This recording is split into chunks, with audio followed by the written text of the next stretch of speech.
commercial part of our work. On a quarterly basis, we publish how each of the obligated suppliers is doing against these measures. As you can see, it's a classic ski slope graph. Some companies aren't doing very well at all.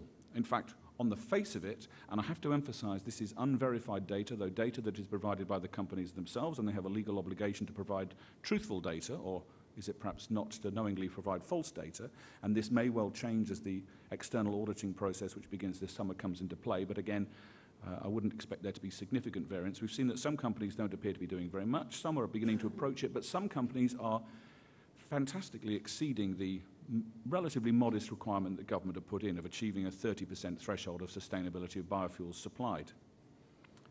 Now, what does this prove? This proves that sustainability is achievable. It's achievable in real terms, in real-world market conditions, by companies who historically haven't had anything to do with this. Now, this is an enormously powerful message, because if it can be done in one company, I see no reason why it can't, on the face of it, be done in another. And as Alexandra's presentation will doubtlessly cover in due course, as we see what's effectively the introduction of mandatory standards across 27 contiguous countries, this is going to be a very interesting process for all concerned because of the pressures it will put on the availability of feedstocks and, of course, the absence of standards where they don't exist. Now, let's just briefly summarize one or two points as we look at what's happening in the second year of the operation of the obligation. This has now begun, but obviously because of the lag in reporting, this year began in April. We've raised the percentage that we expect to see blended now to a modest 3.25%. The current target is 2.5, and it looks like we're achieving 2.7. Greenhouse gas reductions rise to 45%. We're currently reporting 46, so there's an encouraging sign on that one. The qualifying environmental standard is increasing enormously to 50%, and the data capture that we're receiving from companies, again, quite technical, but of course underlies the fact that when the companies start achieving the information they're requiring from the suppliers, you can achieve a remarkable amount of good work. And I guess in a nutshell, I suppose I'd like to summarize what we're saying with a very simple idea. I think the reason our scheme, which of course has a relatively short life as the directive will replace it in due course, has been successful for a very simple reason. Because we got everybody in a room early in the process, in both designing the RTFO and, of course, in designing how the agency engages with people, we've achieved a high degree of buy-in. There's a fundamental and simple policy principle behind this. This is to reduce greenhouse gas emissions from road transport fuels. So all focus is on that, but not at any price. The question of sustainability is, one day will be quite a quaint idea, I'm sure. And one of the incidental effects of the scrutiny, perhaps some would say the over-scrutiny of biofuels now, is that people are beginning to understand that actually sustainability isn't an obstacle to business, it's in fact a benefit of business, that good sustainability, if there is any kind of other form of sustainability, let me know, is actually a fundamental of good business practice. And so as we see the interest spreading away from biofuels into broader agriculture and the questions that begs about the role of state and of stewardship, what's being done with biofuels now will, I think, be considered to be a great gift to the world in due course. And it's not mutually opposed to the interests of business. My personal view is that we will see increasing levels of biofuel uptake in selected markets and less in others. But in every case where we do it, we're now beginning to see that actually the principles of sustainability are being enshrined by parties if you sit down with them and explain and listen and encourage people. Final point. This magazine cover, Biofuels 2.0, makes me laugh. The idea is fundamentally flawed, in my opinion, that, of course, it's the next generation of biofuels that will be the good ones. It is quite clear from real-world data of real companies functioning in the market that you can achieve high greenhouse gas savings in a sustainable way from good, so-called first-generation biofuels. To me, second-generation biofuels are pixie dust. Until they're here, they don't exist. When they're here, we'll expose them and any other form of renewable transport fuel to exactly the same type of scrutiny for sustainability, because that's what we, the people, and our children would expect of us. Thank you very much for your attention.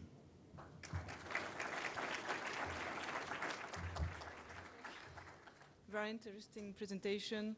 Thank you for the details on this RTFO scheme that is not necessarily well known here in Brazil. Our next speaker will be Alexandra Langenheld. Alexandra is a national expert on renewable energies and energy efficiency to the European Commission, working at the Directorate General for Energy and Transport. Alexandra works at the Unit for Regulatory Policy and Promotion of Renewable Energies, where she is responsible for biofuels in Brazil. Alexandra will give us some details about the EU directive on the promotion of renewable energy sources that was approved in December 2008, and that includes sustainability requirement for biofuels. This topic has been very debated here in Brazil, so Alexandra will give us some detail about the implementation. Thank you very much, Géraldine. I hope you can, I suppose you can hear me. Thank you very much for having me here. I think it's a great opportunity for presenting the scheme, for presenting the latest state of play, and also for giving more details on the way forward. It's quite impressive. I'm standing here on this little step. It makes small people even bigger. I understand that I have only 15 to 20 minutes, and I tend to talk a lot because I always feel I need to explain, and then I really want to explain. So don't hesitate to stop me at this chronometer, which already makes me a bit of nervous because it's ticking down. But without any further delay, I'm going to start and give you details of the biofuel sustainability criteria in the EU's Renewable Energy Directive.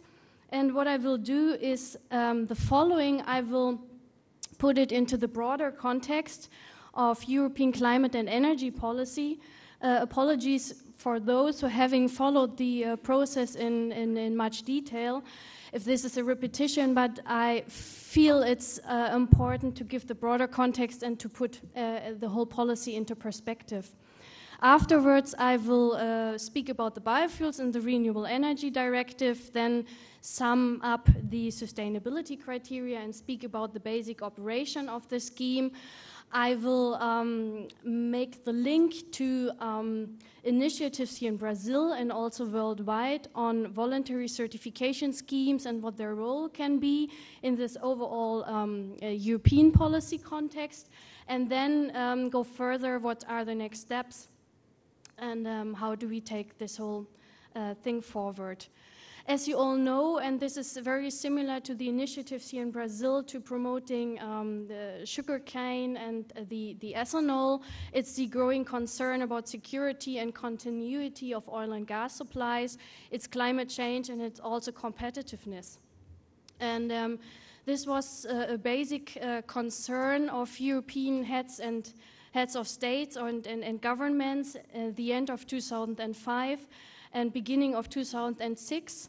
And therefore, the European Commission was tasked to come up with policy proposals to better align climate and energy policy and to tackle these three pillars of energy security, climate change, and competitiveness. And therefore, 1 year later, in January 2006, the Commission came forward with a proposal, a policy proposal, and I'm sure you've heard of the famous 20% targets until 2020, which contain a 20% greenhouse gas reduction, a 20% energy efficiency improvement, and a 20% renewable energy target within overall energy consumption in Europe. And beyond that, a 10%, as we call it, renewable energy and transport target, but which will be quite possibly most be represented or fulfilled with biofuels. These policy proposals were then, which were proposed by the Commission, were then endorsed by the member states and also by the European Parliament, and especially as regards the biofuels target, on the condition that biofuels are being produced in a sustainable way. This was a vocal request of European Union citizens that biofuels policy, especially incentives and the promotion of biofuels, should only be done if biofuels can actually deliver what they are promising regarding greenhouse gas reduction, energy security, and competitiveness, especially, of course, the sustainability reason. Then 1 year later, after these 3 targets were being confirmed by Council and by Parliament, the Commission was therefore tasked to put this into legislative proposals. And I don't want to go in detail, it's just to flag up that there were other initiatives to put into legislative proposals the 2020 targets.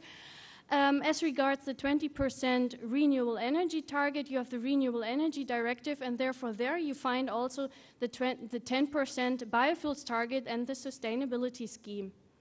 Here you can see, here the latest state of play, and afterwards I will show in broad terms what the Renewable Energy Directive contains.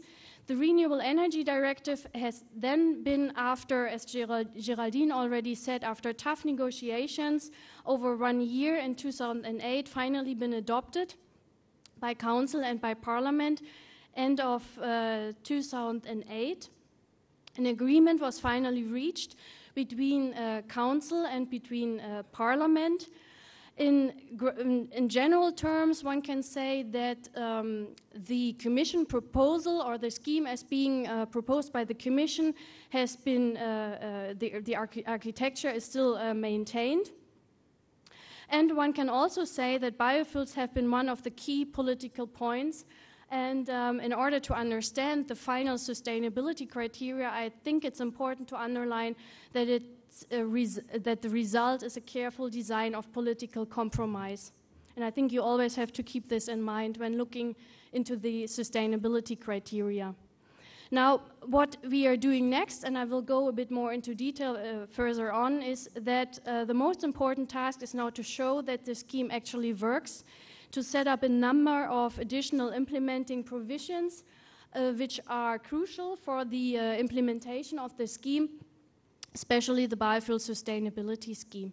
Here, I don't want to go into all the details. What I wanted to show here is how the Renewable Energy Directive looks like, what the most important points are. It sets mandatory targets of 20% to be achieved by the European Union as a whole, which are being broken down between the member states, adding then up to 20% renewable energy in overall energy consumption for the European Union. And you have the 10% target renewable energy in transport, which the most important part will be biofuels. This is 10% for each and every member state to be achieved. And you have the sustainability regime, which makes up quite an important part of the Renewable Energy Directive. Most part of all the pages of the Renewable Energy Directive is actually dealing with the sustainability scheme. What I wanted to flag here, but Nick already did so, is the importance of biofuels in general. The 10% target has been widely debated in the European Union. It has been finally confirmed. It is an important part of the renewable energy policy and also an important part of climate policy. But for the European Union to go further with biofuels policy, it was important to underline the sustainable production, or the sustainable production of biofuels. In general, renewables and especially biofuels are seen to gradually replacing petrol and diesel, therefore contributing to energy security, also to contributing to climate change as they reduce greenhouse gas emissions, and also that they contribute to employment and in rural areas, not only in the European Union but also in third countries. Now, if we go further and to the sustainability scheme, the general philosophy is, and this is the difference now to the UK scheme, is that it is a binding scheme for the first time. That means, and I will explain a bit more in the next slides, that the sustainability criteria must be met in order to the biofuels to be counted towards the 10% member states target, and also to obtain incentives. It should be one European Union scheme, therefore not 27 European Union or member state schemes, one scheme, one set of criteria.